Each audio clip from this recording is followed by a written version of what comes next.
Good afternoon po mga kabulaklak. Ayan po, sa mga gusto magpagawa po ng bouquet dito po sa Al-Afra Sweets.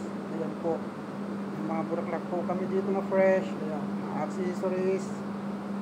Ayan po mga kabulaklak, meron na rin po tayong mga ready na mga bulaklak. Ayan, handle bouquet po yung nasa baba. Ayan po, yan, ibang design po. Tapos sa taas po, ayan din po ang round bouquet po natin. Ayan. Ayan po, iba-ibang design din po. Ayan. Kaya sa mga gustong magpagawa po, dito lang po sa Al-Afra po, sa may Umal Quain, King Faisal.